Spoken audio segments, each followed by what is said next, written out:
Russia's investigative agency indicted the suspect of the St. Petersburg blast on terrorism charges for allegedly organizing and carrying out the bombing that injured 13 people in a St. Petersburg supermarket this week. This after the agency found that the suspect, whose identity had not been disclosed, made and planted a homemade explosive device that exploded on Wednesday at a branch of the supermarket chain.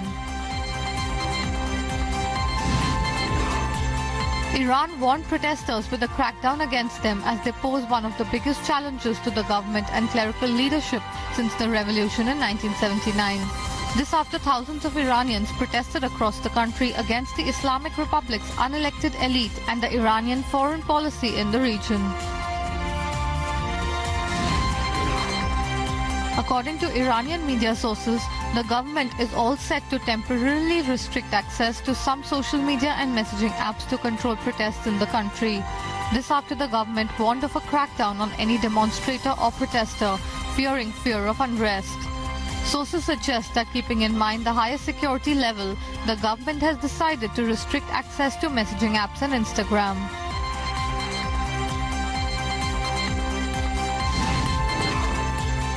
At least 6 people, including a pilot of a plane, have been reported dead after the plane crashed into the Sydney River on Sunday.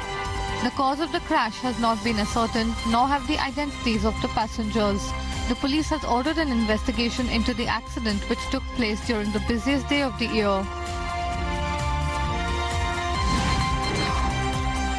Congolese security forces shot 2 men dead during protests against President Joseph's refusal to step down from office.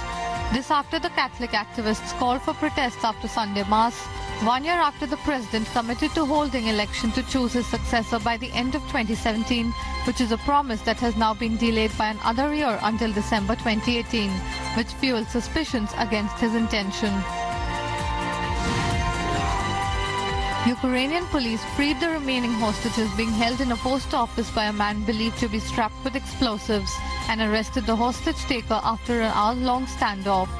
The president took to Twitter to make the announcement. None of the hostages were harmed, informed the police. Greece dismissed anger from Turkey over its decision to grant asylum to a soldier accused of being involved in the abortive coup against President Erdogan that took place in July 2016.